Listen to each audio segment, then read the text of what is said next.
Welcome to Ricky's Family Fun Night. Everybody, I'm Chase Will. I'm Lucas Liner. I'm Jeremy Cordy.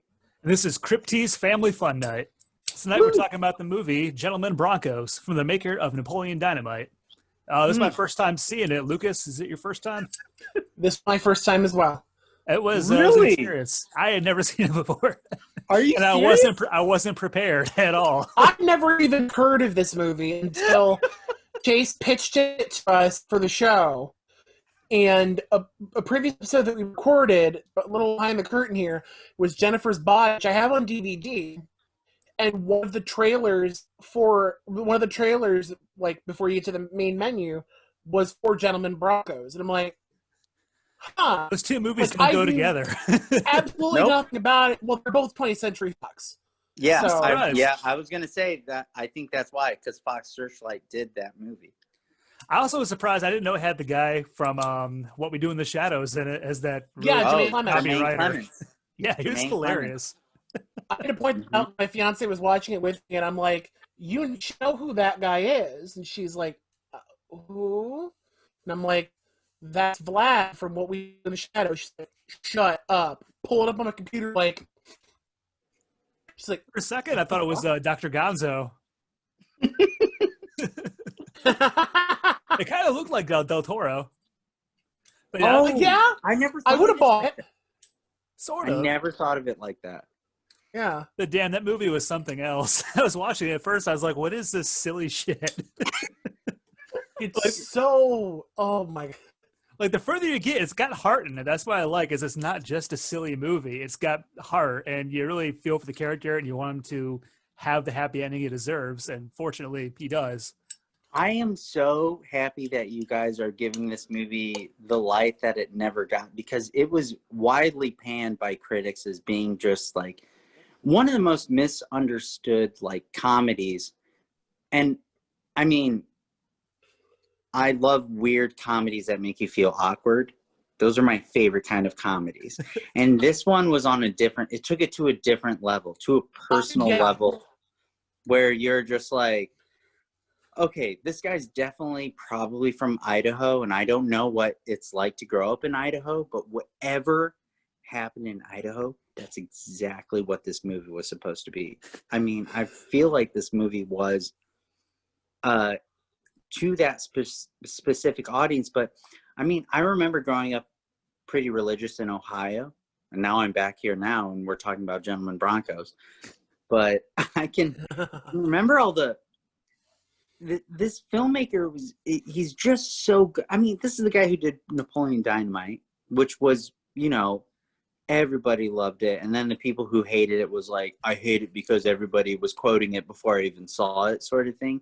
Well, Gentlemen Broncos is on a different level. You have Sam Rockwell before, you know, 3 billboards to Wait, who did Rockwell play? He was. he played Bronco. That was him? And Broncanius. Oh, shit. He did both of those roles. That was him. I didn't know that. Really? I feel like I missed the whole level. When I realized it was him, I know he played the lead in the adaptation of Choke. The Yes, Chuck Schuck yes. Oh, shit, yeah. Choke. Yeah. Yeah. So when I realized it was him, I'm like, this suddenly makes way more sense. Oh, it was just, I couldn't believe, I mean, I couldn't believe the way that this film was so overlooked, because it had so many genius comedians and comedian writers involved with it. But I feel like the director and writer, Jared Hess, who did Napoleon Dynamite and Nacho Libre, and just to see this, you know, his, what do they call it? I guess it's his junior effort. His junior effort into a feature film was just so bonkers. And so like, but everyone was like, let's give this guy the reins to do whatever he wants. Yeah, And he was kind of like, I don't have anything to prove here. 'Cause, like, he had already made his money with the first chick. Yeah. He's like, I got Jack Black, I got this. Well, you know what? And I think Nacho Libre was it didn't make as much money, not nearly as much money as Napoleon Dynamite made. They just gave him a bunch of money to make Nacho Libre, and I think it broke even or something. So like, why did we give that money to that guy? Like, and and that was a Nickelodeon movie, and I think MTV produced Napoleon Dynamite, and then Nickelodeon was a division of Paramount. So you have these Paramount movies that are doing these things, and then when Nacho Libre didn't make enough money, I think Fox Searchlight, the independent thing, was like, let's get that guy. He could probably make something kind of funny and kid friendly for us. Like, such a weird movie. Oh yeah, it kind of the style reminds me for some reason of Wes Anderson. Am I wrong there? Absolutely. You're not wrong there. I totally agree with that. So because I've already seen the movie so many times, I watch it religiously. Oh I've never talked to anyone who's watched it for the first time in a while. What was like, I mean, what is your, how would you describe this movie to people? Like the plot. I would say like it's the perfect level of silliness. It's not like silly for the sake of silly. It's style without being overly flashy. It's story without being condescending, and the characters are unforgettable. Like the guardian angel, for one, he was my favorite character. Oh my god! Like when he was shooting the blow dart at the cat. He's like, I'm not gonna do that. He goes, "Come on, dude, go. It's the circle of life." The part that kills me with Dusty, though, is that that introduction before the dart is he has the snake, he's talking to Ben's mom, and then the snake has a fucking blowout just all over him. It was one of those, like, it's gross humor, it's crass, but it's just one of those, like, this guy's a winner, isn't he? Like, it just sets that tone. It's like, he's somehow... Like, who else do you know that has got shat on by a snake? I was wondering if that was planned.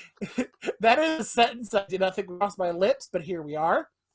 See, I was wondering if that was a part of the movie or if that was just something that happened with the snake. That's the genius of that movie, is that it was planned. If you watch the outtakes, which, I mean, I own the movie. I know, like, all the deleted scenes and the extras. There's so many takes where that machine didn't work. And it's like, there's literally a scene where the snake, it's not shitting right. The snake isn't shitting right. And like it's fire sprinkler shits. Yeah. It's like sprinklers. Oh god. And it breaks that character, Mike White, who he was a co-writer of School of Rock. So like Mike White is Dusty. And to see him like just hold himself, you got to watch the outtakes because it's so funny how he carries himself to just maintain his character while the machine that's supposed to make the snake poop is messing up, because he just keeps his level of like integrity, like like that is Herculean effort to keep it together while your machine has the fucking Hershey squirts. Just oh god, that's oh wow.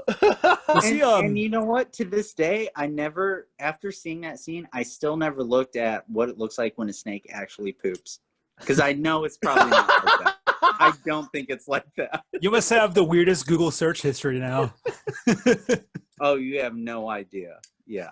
That's like borderlining on it needing to be on a watch list, I feel like that's like a step or two away from shit that'll get you on a watch list. So anyway, it might be.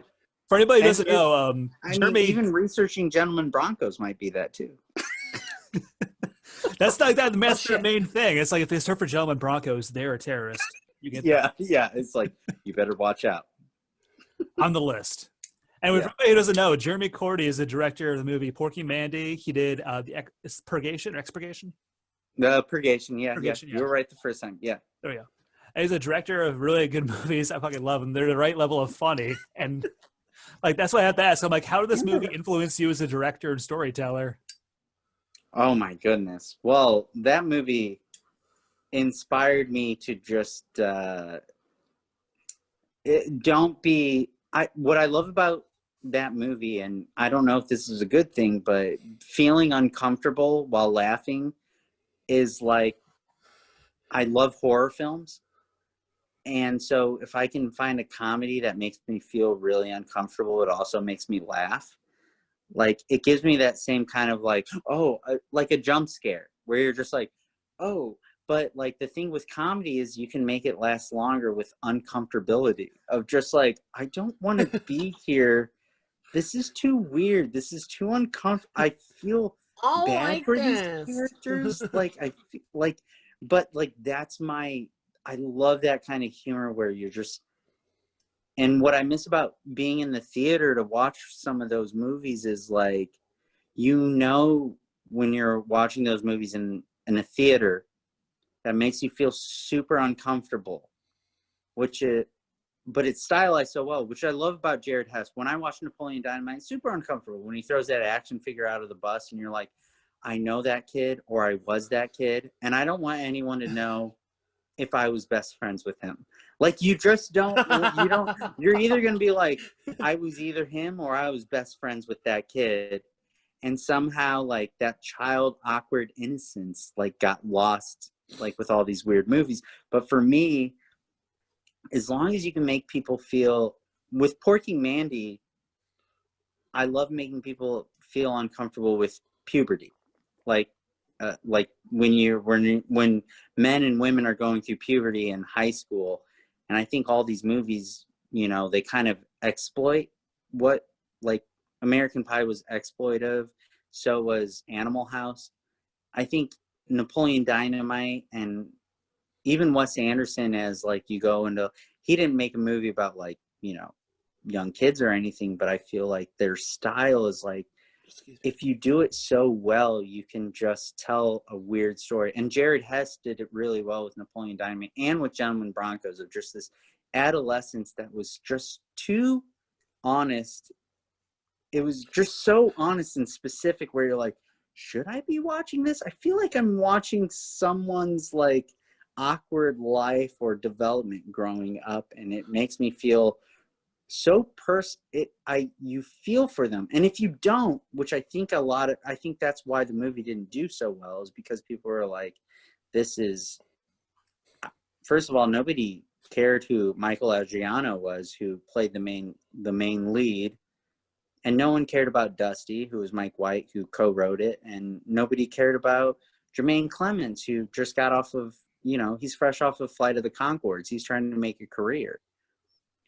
But from what I understand, like, Jared Hess has always had this awkward vision where he will literally speak into the microphone with the accent. He's acting out all the characters.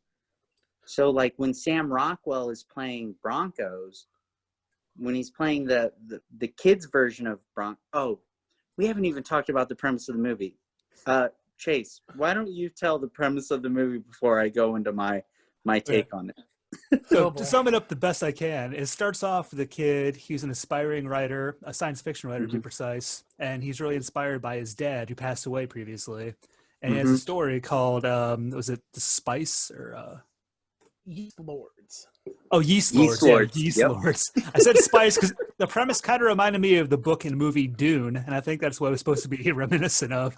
Yeah, I think so. I think in a little bit of research I did, it was, yeah. But anyway, this kid's like living with his kind of, I want to say weird mom, but very in her own personality mom. And she's sending him off to a writer's camp where he meets a girl. They kind of hit it off. Jennifer Coolidge is another one of those brilliant like comedians. Jennifer Coolidge. I fucking love her. Oh my God. What else was she in, by the way? Like side stuff. Oh my goodness. I've seen her other stuff.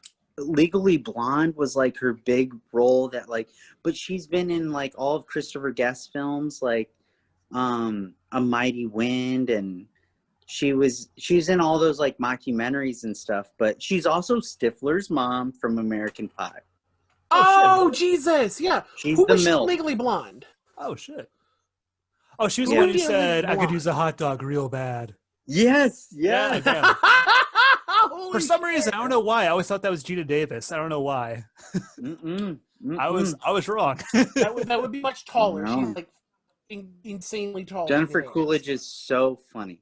And especially in Gentlemen Broncos, it's just one of. Oh my God, her character is just so. So anyway, the kid goes off to this Yeah. writers camp where his favorite sci-fi writer happens to be the guest speaker. And his thing is he doesn't really want to be there. He's kind of failing at his craft. The publisher says your stories are kind of shit. And he has like one last chance. So the kids at the writers camp all turn in one of their stories for him to read, with the prize on the line being, we'll feature your story, give you a shot on publication. And he'll try to publish it or something. Yeah. So he reads the main character story, Yeast Lords, and just jacks it straight up. Yep. And rewrites it, Kind of passes like it as Big his Fat own. Liar, but better. Yeah, that's like, what I was thinking too. I was like, he just Yeah. Giamatti'd him. He just what? He just Paul Giamatti'd him. Yeah, with Frank, it's like Frankie Muniz, but better. Yeah. That Frankie Muniz movie.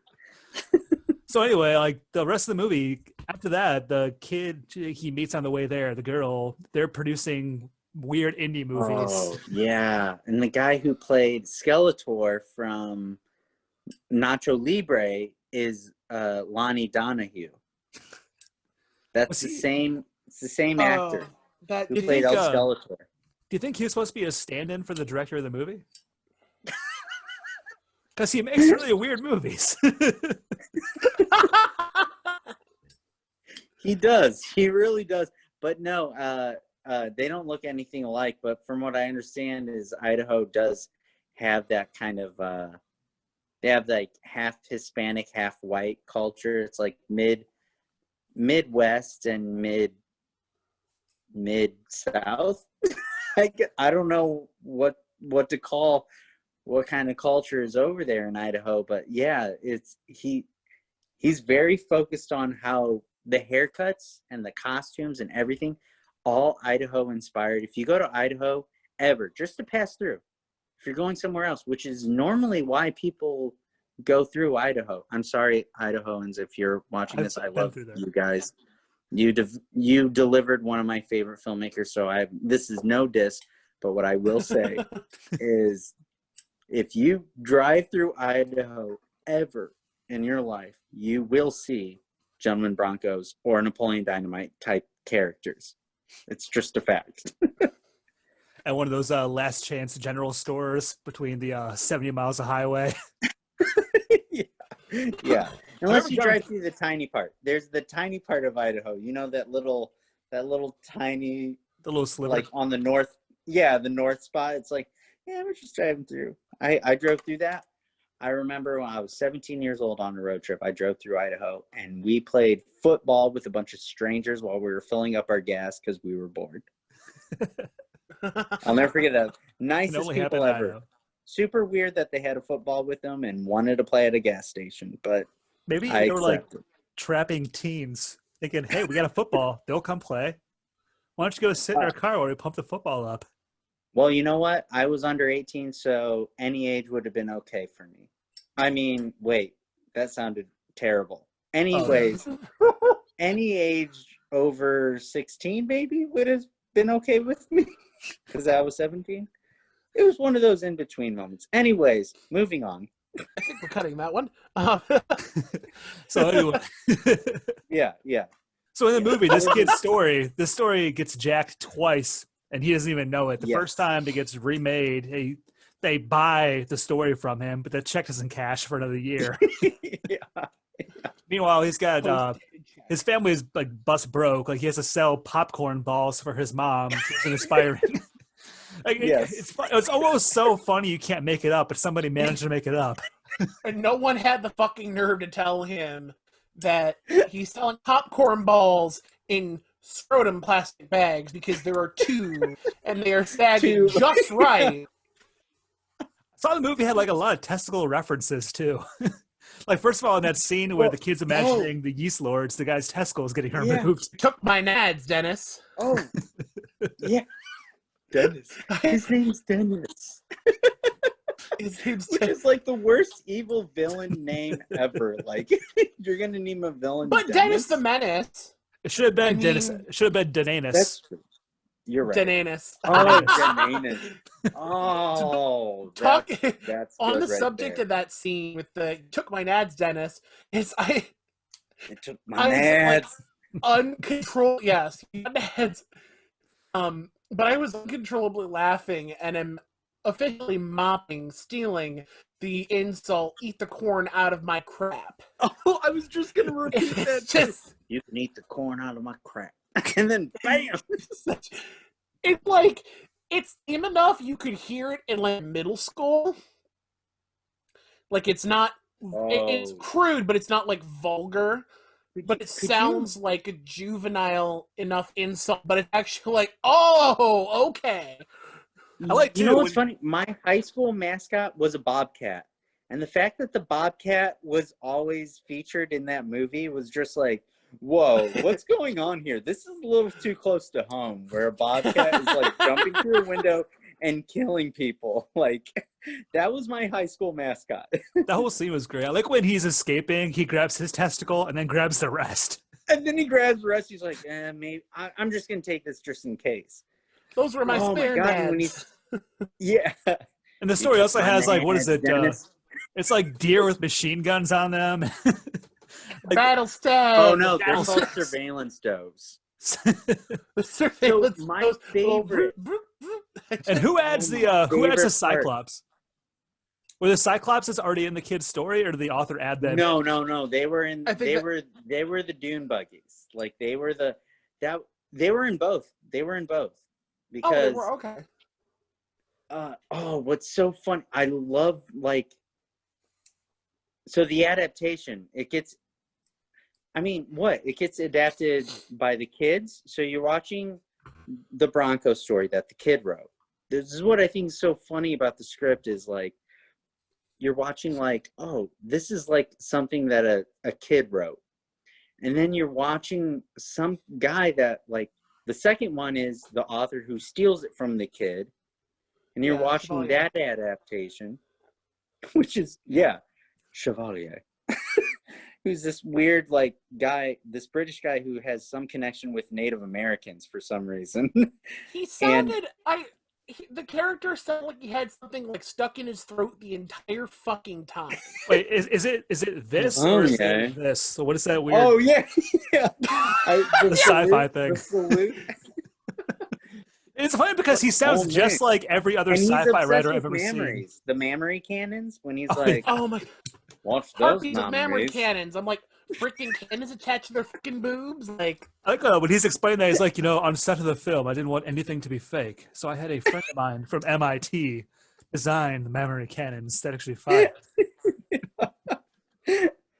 Oh, he's like, one of them malfunctioned and they burnt their chest. Something like that. Watch out for those. It's all fun and games, so somebody loses in ball. On that note. Oh yeah. So, the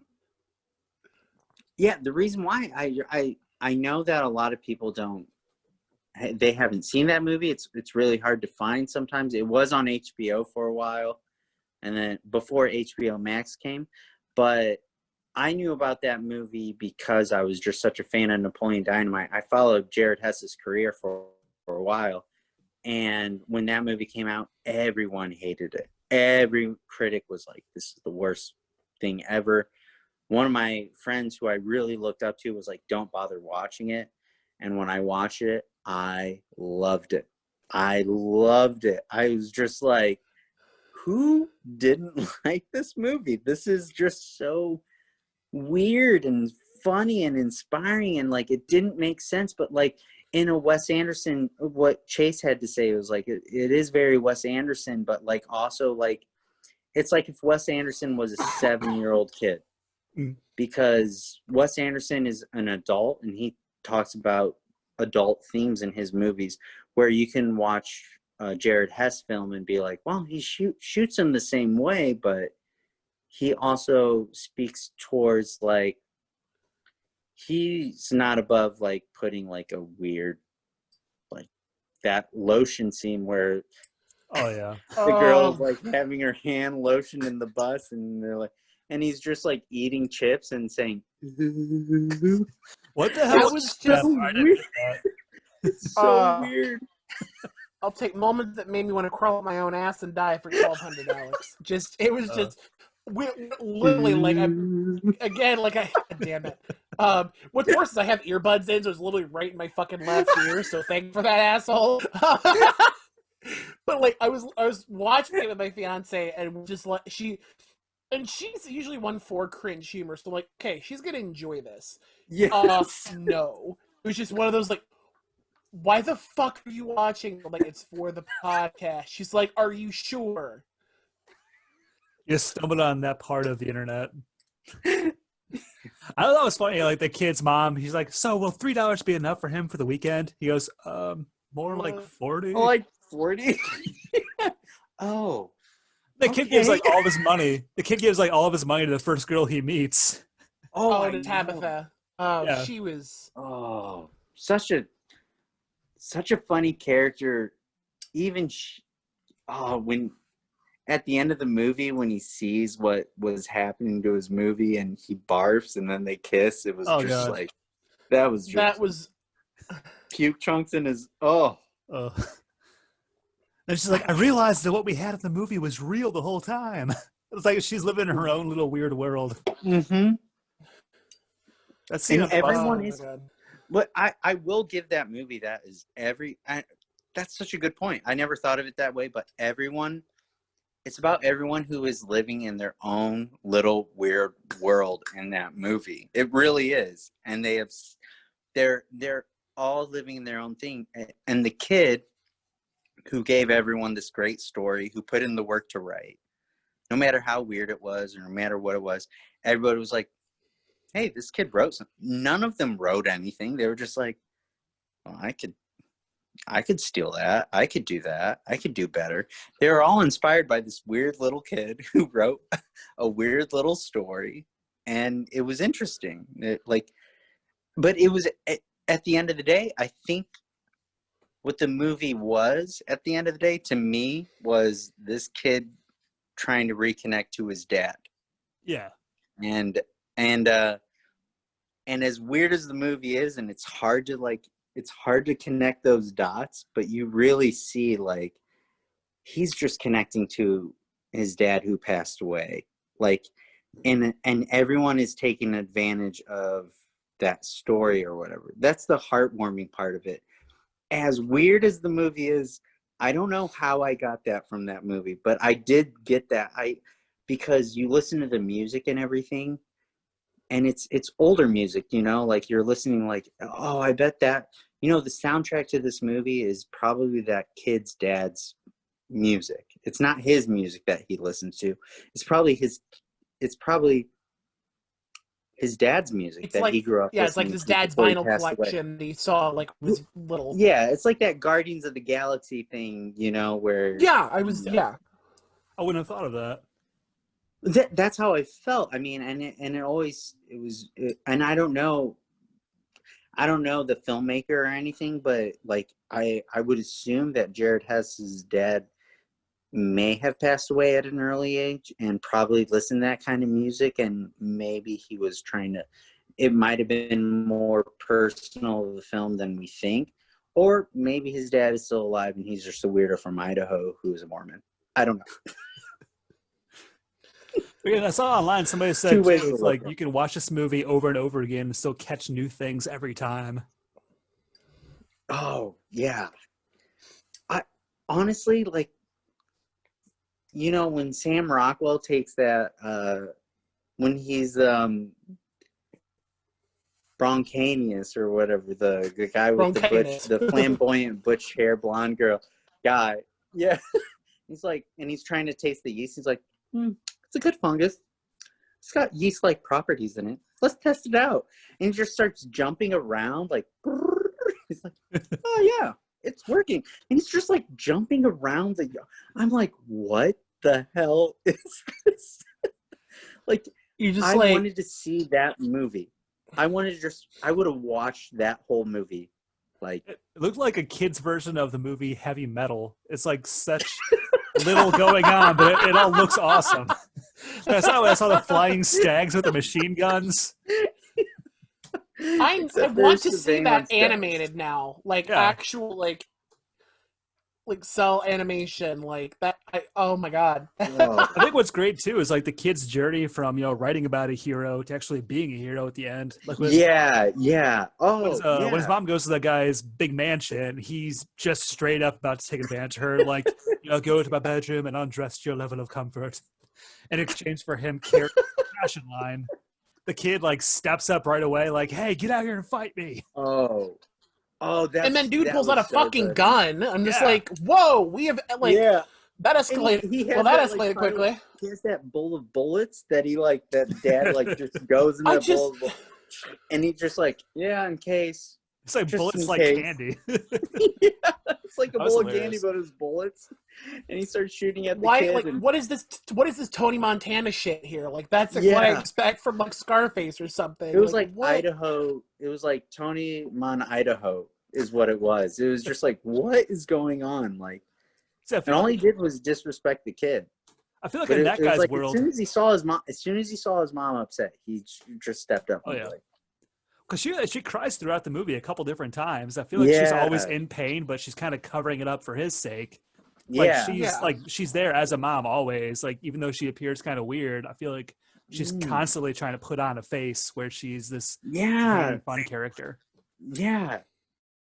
That's a really good point about most of Jared Hess's movies. There is a lot of pain with all of his weird characters. You that's a really good point. It's like you don't really know if they're they're flawed and kooky in their own ways, but he just he humanizes them in a way where it's uncomfortable, where you feel like, well, should I be on this person's side? Should I really are they part of me? I feel like I'm better than them, sort of thing. But then you're like, no, they're us. They're totally us.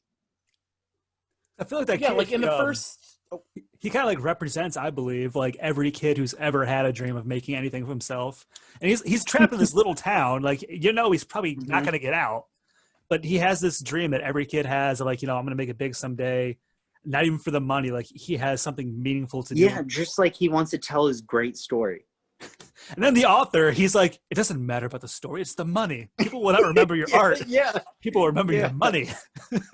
Yeah. And then everyone is like, it needs to be a movie. And it doesn't matter about the money. We'll just make the movie for dirt cheap. And yeah. That author was like the worst part, but also my favorite part of the movie.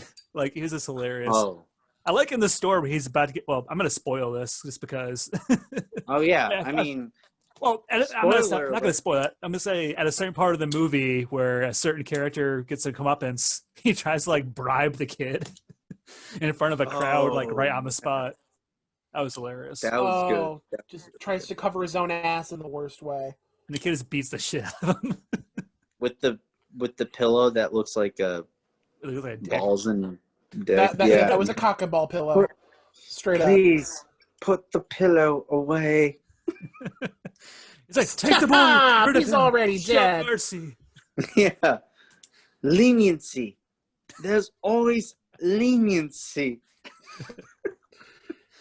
God damn. The movie is hilarious. So if you had to rewrite this movie with I guess not rewrite, but recast, if they were to remake it nowadays, who would you see in the different roles? If you had to put different people in these roles. Yeah,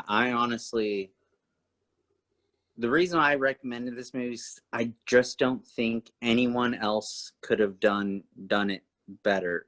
I love the movie so much. It was so endearing and so weird and so kooky, and I can't picture anyone that,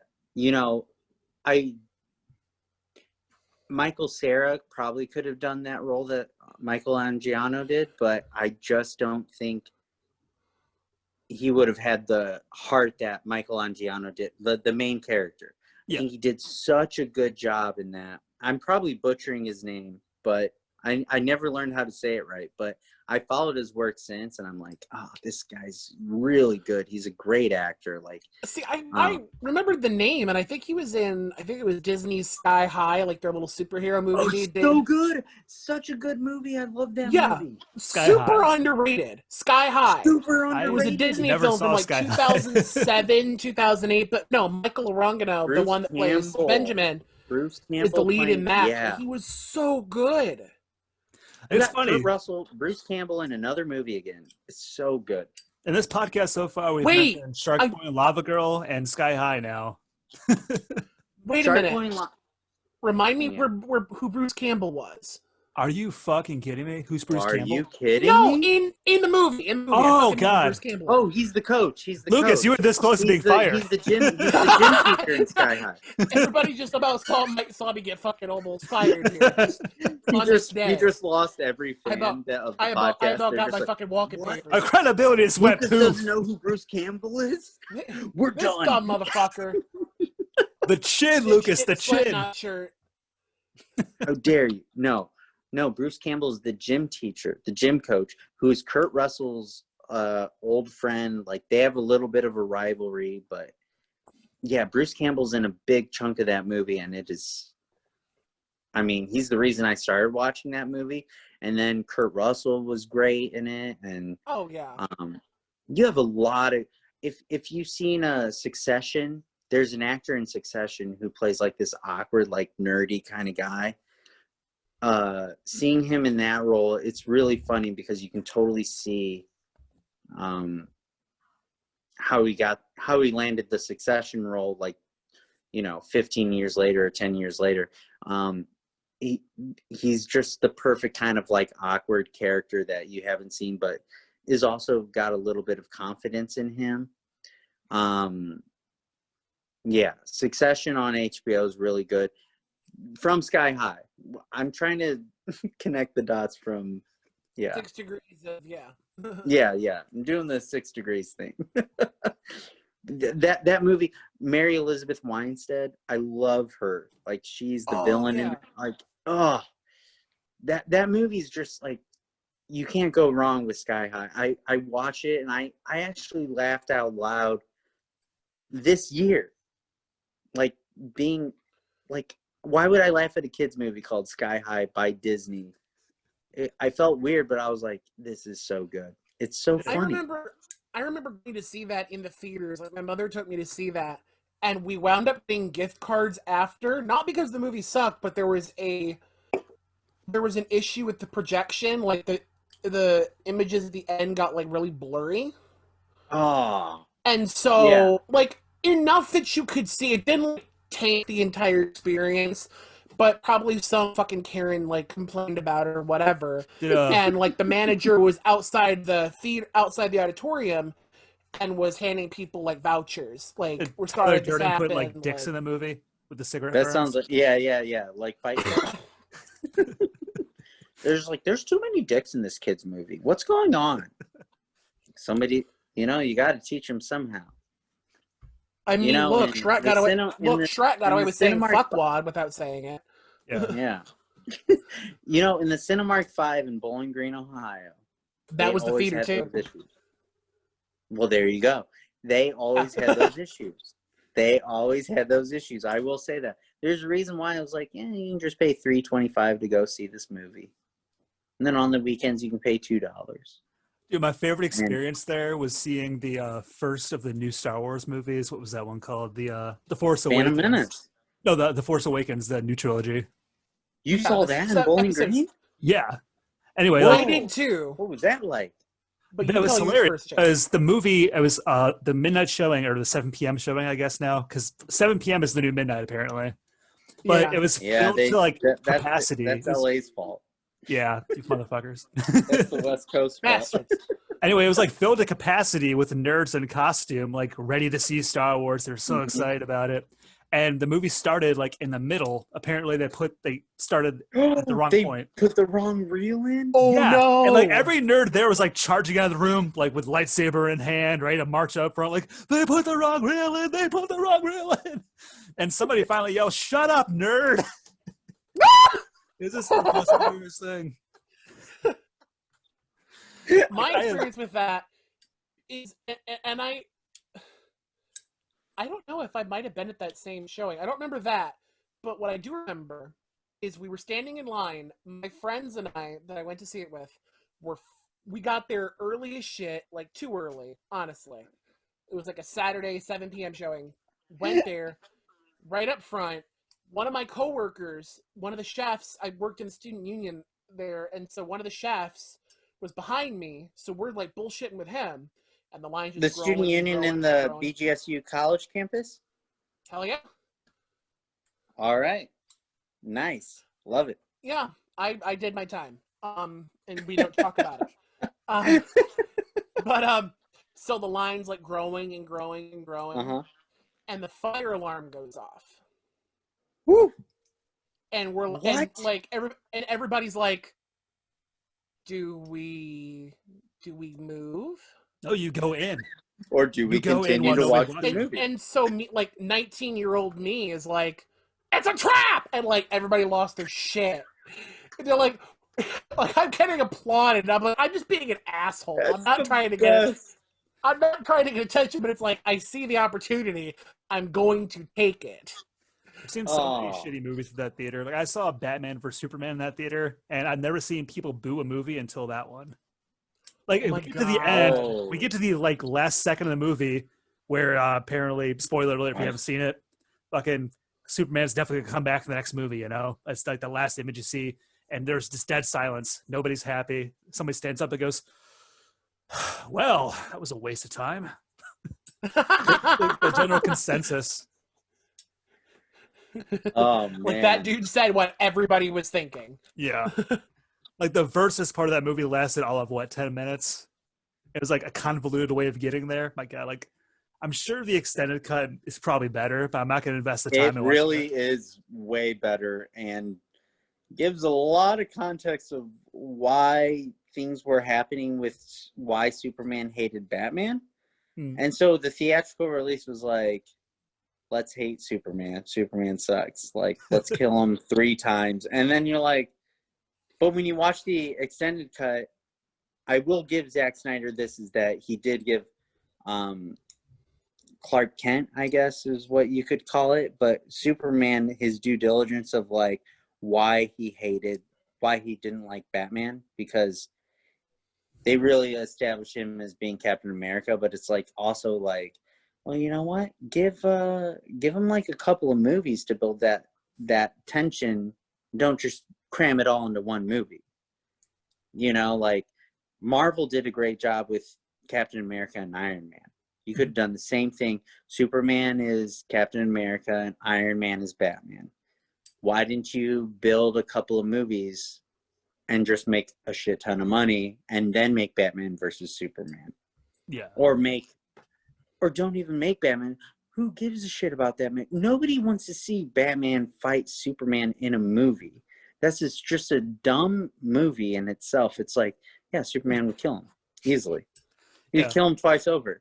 Do you ever see they barely wanted to play that fight in Mortal Kombat versus DC Universe. Everybody's like, fuck this.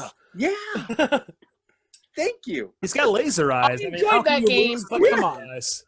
I mean, unless Batman's like totally a ringer and he has some superpowers that's been hiding all this time. Guy's got laser eyes.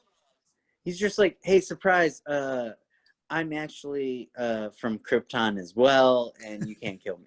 Like, that's the only thing that would be like, yeah, I guess Batman can't be killed by Superman. But are you kidding me? They really, if you ever have a podcast that's like, how would you rewrite these movies? I would totally be on board for that. But we're gonna for that movie specifically, just like 101, this is what happened wrong.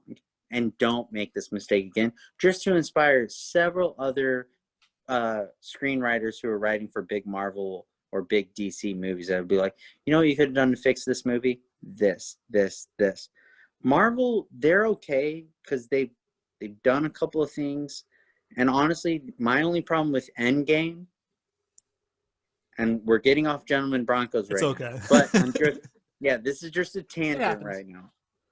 Yeah, but I will say, my biggest problem with Endgame was that they didn't show the Incredible Hulk fight Thanos. Again, right, he needed that they didn't comeback. I wanted that's all I was waiting for that to happen, and they didn't show it. That's all I wanted as just a little geek. I was like, dude, we saw the Hulk get the shit kicked out of him in the beginning of, the Infinity Wars. Yeah. Well, like I want to without see the Hulk get his retribution. yeah, without the retribution, what was the point of that scene other than establishing, wow, Thanos is strong? Because they've done that for like the Yeah. past 20 And then fucking it's like, movies. well, now he turned him into Smart Hulk. Okay. Well, can Smart Hulk turn on that rage again and just beat the shit out of Thanos like one more time? I would, when Captain Marvel came, I was like, I don't, you know what? If it was Hulk that did that, that was about to just destroy Thanos, and then he took the stone and like hit Hulk with that, that would have been more of an impactful scene for me, rather than seeing some Captain Marvel that was just in a movie like a year from then. Yeah. You know, everybody loves the Hulk. Like, that should have been Hulk's moment, where that's the only thing I would have rewritten about Endgame. I mean, to make me feel satisfied, other than the fact that there's a lot of plot holes and stuff that I don't care about. Like, I was so entertained by it. The only thing I wanted to see, though, was just like, come on, why isn't the Incredible Hulk doing something? Well, one of the plot holes was an actual literal hole, like where they're all appearing at once. Like, how did he contact them all at once to say, hey, pull your pants up and you're taking a shit right now? We have to go to battle. Like, walk through this portal I'm about to put in front of you. We're all going to appear at once. Wait, you didn't see that one? Wait, if you watch it in slow-mo, you can see the guy, like, he's literally falling off the toilet, shitting as he's falling. I'm kidding. But if I would have made, yeah. But you know what I'm saying? It's like it's like just like that one scene where all the female characters all just happen to be in the same part of the massive battlefield. Yeah. It's like, come on. I know it's a kid's movie and I'm like, being ridiculous right now. Just like, Harvey Weinstein touched me too. Me too. Let's beat this boy. I know masturbate to a plant when we're beating you up. I know we're already like way off topic, but going off Batman and Marvel, we'll get back to the movie we were discussing, I'm sure. Yeah, I hope so. If Tony Stark and Bruce Wayne switched MOs, like if Tony Stark had parents dead in the beginning and he had the Batman costume, and Bruce Wayne was the cocky millionaire, billionaire, whatever, with snap, the Iron Man suit. We would have never had bat nipples, I'll fucking tell you that. No, Tony Stark's better than that. I don't know. I think Tony Stark would have put the nipples on his Iron Man suit. He'd have like a little bat goatee. He would have done something weird. Yeah. I want to see that rewrite. Show me that rewrite. Where he puts nipples on the Iron Man suit. Because you get two beams coming out of that. You'll get two beams coming out of dudes. Yeah. All right, back to weirdest Gentlemen Broncos. reinterpretation of a fembot I've ever seen. So back to Gentlemen Broncos. Like, why do you think this movie can't be made now? Because it's only about 10 years old or so, right? It's 2009, I think. Yeah, 2009. Like about 10 years old. Yeah. Do you think that movie would be made nowadays, or if it'd be a similar movie, or how would they change it if they were to make it again? I think it could be made just because it is such a specific vision for Jared Hess. Although maybe I think what he can do is make it a television show now. I just don't see, because of everything that he's done, and like Masterminds with Zach Galifianakis, Kristen Wiig, based on that true heist where they rob a bank. That was him too? Yeah. Oh, shit. And that was very unsuccessful, but I watched that movie and I loved it. It was movie got pushed back a year. This is pre-COVID days where like studio didn't believe in a movie so much and they're like, we're not going to release it this summer because we think this movie's shitty. You delivered us a shitty movie. And they do that to a lot of filmmakers. I watched that movie and I'm like, I love this movie. He has such a specific vision that is, it's going to exclude a lot of like audiences who are like, I want to see a Zach Galifianakis movie with Kristen Wiig and Owen Wilson and Jason Sudeikis. And it's like, you're not going to see that movie because you're dealing with a filmmaker who these comedians want to work with him more than he could just find strangers and make his own movie. But the studio's just like, oh, Zach Galifianakis wants to work with you. And what's the director going to do? Be like, nah, I don't want him to. Because Jim Carrey was attached to that movie before Zach Galifianakis Oh, really? on Masterminds. Yeah. See, he would have just Jim Carreyed it all the way. Yeah, it would have been a Jim Carrey movie. Alrighty then. Yeah, but it got lost in the thing. Jim Carrey was off. I think anyone who's a fan of comedy will watch Jared Hess movies and be like, I will do anything that, like, I love Napoleon Dynamite. I love Nacho Libre. It's such a specific, weird, awkward thing, and you just can't help but want to work with him if you're one of those comedians that's just like, he is different. He doesn't have a lot of swearing in his movies. He doesn't have a lot of he does innuendos more than he's not offensive, but he is offensive in a weird way. Like, it's hard to pinpoint his humor because I could watch any of his movies with my nieces or nephew and they would just laugh. Like, and it's hard to find that kind of material where it's like, I found a movie that I can laugh, like a movie that I'm going to laugh at and they're going to laugh at. Like Nacho Libre is one of those movies where it's like, you could just, I feel like you watch that with a kid and just, you would laugh at the same things that that kid is laughing at. Cause he's got that, he's obsessed with the inflection of voices, I feel like, and characters in his movies. Like, but I don't know. Call me crazy, but I feel like that's how I feel about most of his films, and especially Gentlemen Broncos, which is one of those, like, he didn't have a lot of celebrities in that movie. Like, no big names. Like, as much as Jermaine Clements is like so great and talented, he's not a household name like Zach Galifianakis. Right. I feel like he is to comedy movies what Ari Aster has been to horror movies. Like, where it's like so far off center, Yeah. it just throws anybody who's watching it, and that's why it's uncomfortable because it's not familiar and people don't do anything that's unfamiliar.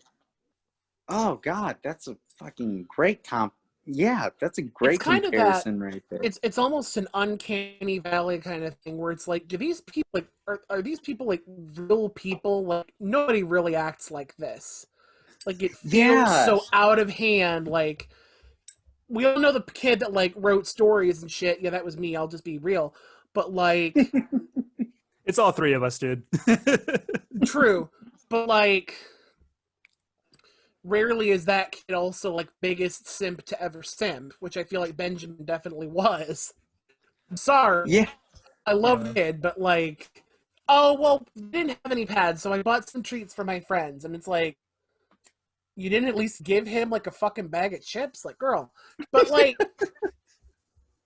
but it's like the Lonnie character just feels like no one really acts like this. But then you pick up on the little, when you get past like the quirk, the nuances, it's like, okay, he's just a really in his own head filmmaker. Okay, I might know someone like this. Yeah, and I like what you said about that, because I feel like, especially like because it was kind of making fun of that fantasy trope of like, I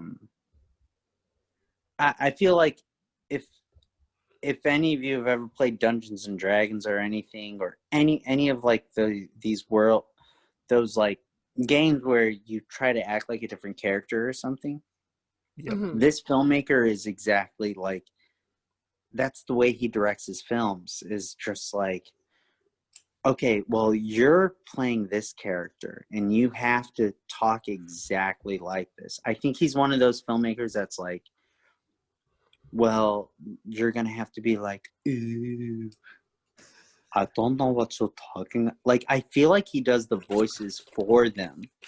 I feel like he's one of those directors that will, like Jermaine Clements, when he asked him to do that role, I think he was doing the voice like, moon fetus. It's about a fetus that's born on the moon. I feel like he repeated it to him to say it the exact same way, and he did.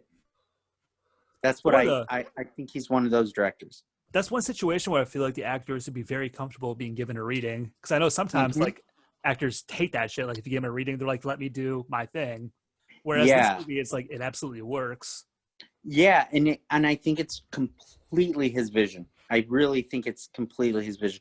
I can't picture Sam Rockwell ever doing the blonde-haired like Brutus thing where it's like Cyclops there, Cyclops there, Cyclops there, surveillance does. I hate those. Oh my holy crap! Like, and it I just even can't feels picture him. like it. Do you guys have a favorite line from the movie? Because this movie seems so quotable. I'm really disappointed more people haven't seen it. Like nobody will ever get these references I'm ever gonna make from here on out. It'll just be us, like. I like the I line think where, mine is anything Sam Rockwell did when he's like, "Show me your bag of stuff," and he's like, "What do you find? A clue?" Seriously, anything that Sam Rockwell did as Brutus, I can quote that whole thing. Like, it's not a good yeast. It's got good yeast-like properties. Like that stuff is just so weird to me. Where I'm like, oh, and with the music playing in the background, I love those quotes. Quote that like movie all day. after the premiere of the shitty indie version of the kids movie, the one they stole, by the way. The guardian angel plays the girl Dusty. who was also a guy. Mike White? Yeah. Oh, Lonnie Donahue. Yeah. And they get after her. He's like, "Yeah, the movie sucked. People really hated it. Freaking guy made me sound like a leprechaun. Turned me into a tranny." Pretty hilarious.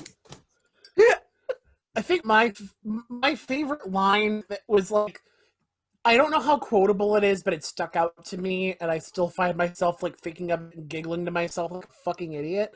But when he talks about when Tabitha and him were talking in the hotel or whatever at the retreat, and she's like, "Are there any romance scenes? Are there any sex scenes?" And he's like, "No, none of that crap. Just mouth swearing and sci-fi violence." Like, it was so incredibly wholesome. It was like so like, "Oh, you sweet summer child, pat pat." Like it was just like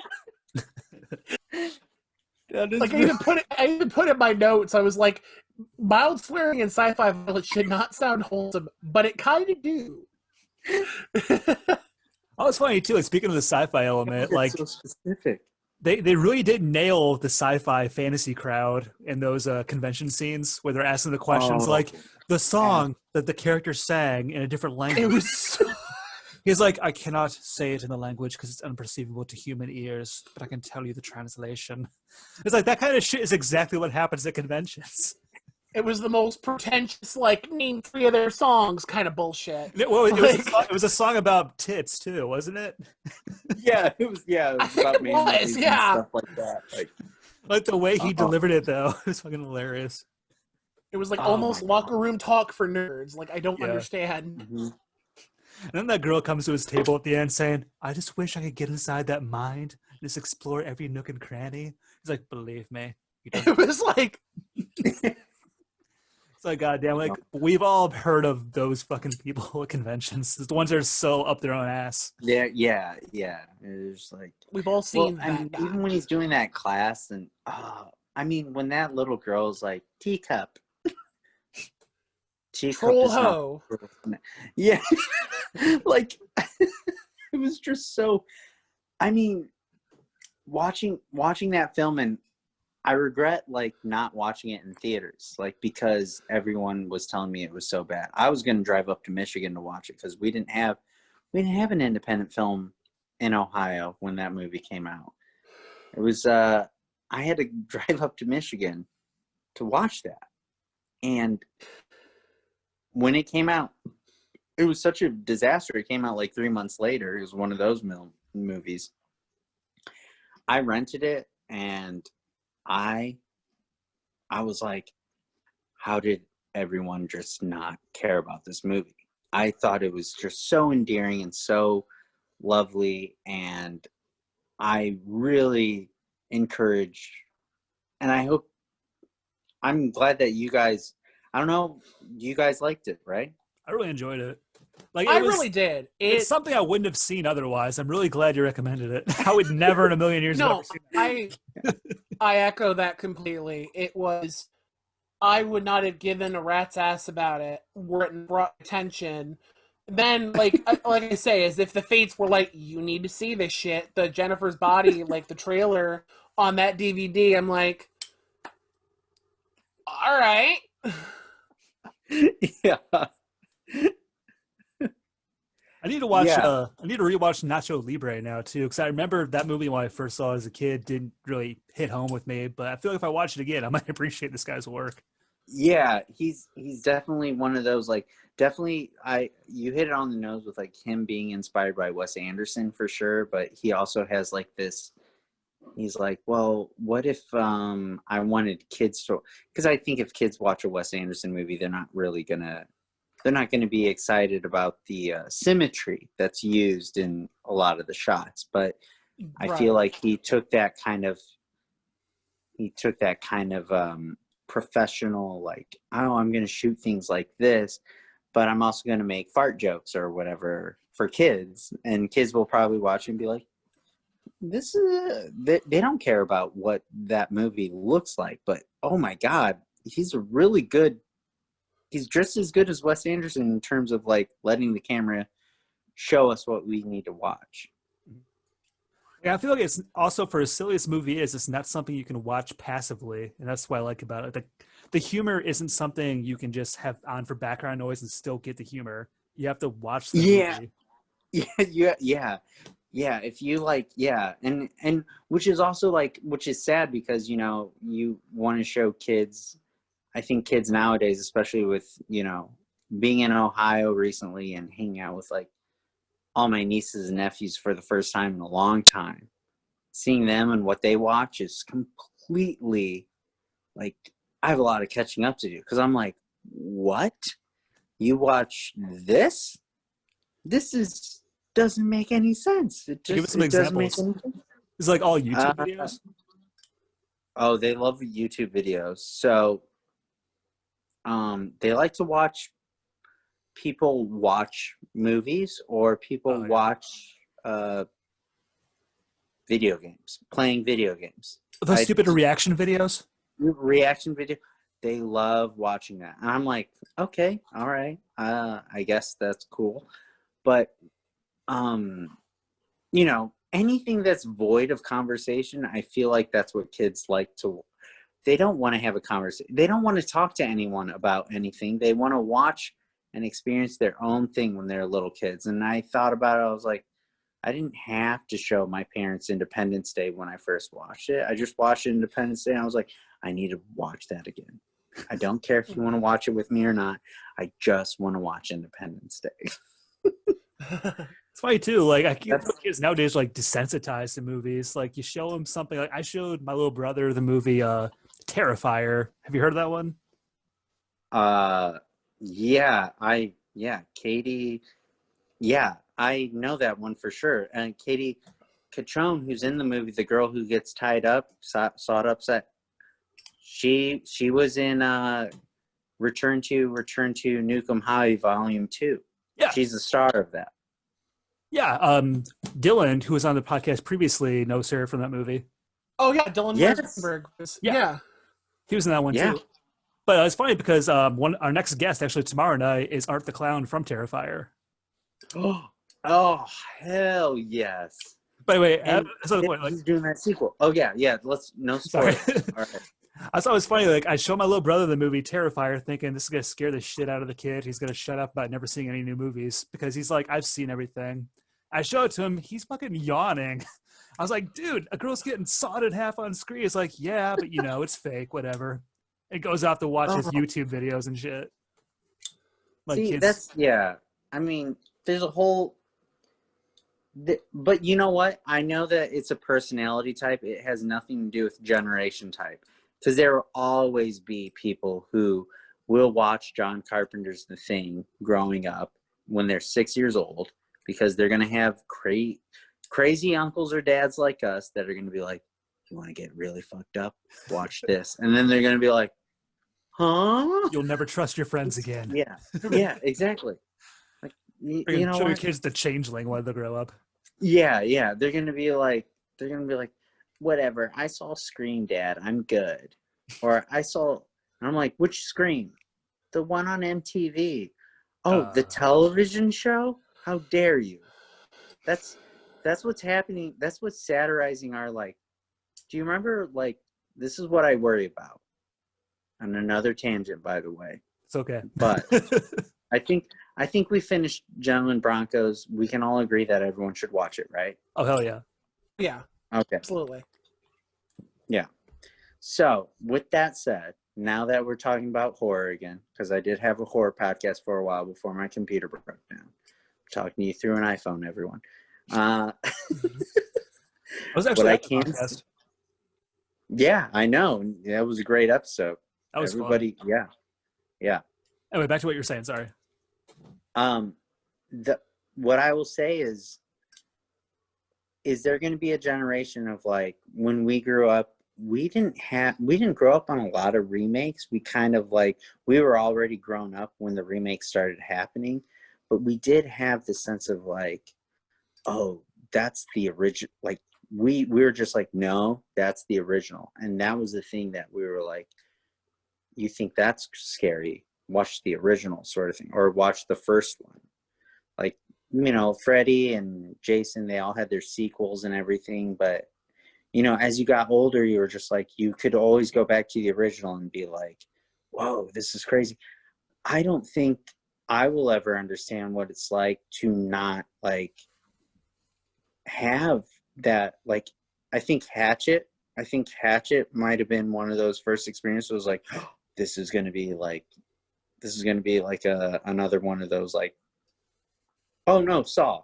I think Saw, I didn't think it was going to be like one of those, like, big franchises or whatever, but I think Saw was one of those first moments where I was like, oh, I'm seeing, like, the first Freddy Krueger movie, you know, I'm seeing the first Jason movie. I think Saw really did that for me, where I got to grow up with that franchise sort of thing, and we're not really seeing a lot of that in horror anymore, and it's really sad because they're either making remakes or prequels or spin-offs of all these, like, it's like, where's the creativity, you know? A lot of great ideas were taken. It's like, but where is it at? Are we gonna see that, or are we just gonna get Gentlemen Broncoed our whole life, where people are just taking other people's ideas and making them shittier? No, the name should not be Jigsaw. It should be Jigsanus. Giganus. Giganus. Trojanus. Okay. So anyway, this wraps up this edition of Crypt's Family Fun Night. We're joined by Jeremy Cordy. Jeremy, where can people find you online? They can find me on Jerplop on Instagram. Jerplop, like plopped into the toilet. And you can also find me on watch.trauma.now with Porking Mandy. That was the movie that I made that's on Trauma. And and Twitter at Sick and Sweet. You can follow me on Twitter at Sick and Sweet. Yeah, pretty much. Oh yeah. So we were discussing All right. Gentlemen Broncos. Go see it. It's fucking hilarious. It was Absolutely. And it's not on anywhere, but I promise you could, you know, it'll be worth it. $3.99 or $2.99, wherever you have to rent it. I promise you won't be mad at me. That's like a slice of pizza nowadays. What do you want? You want a slice of pizza or a good movie? Come on. Yeah. Get a nice slice of pizza and watch that movie. Hell yeah. I will see you guys next week on Crypt's Family Fun Night. Bye, everybody. All right. Bye. Episode 666 next week. Ooh.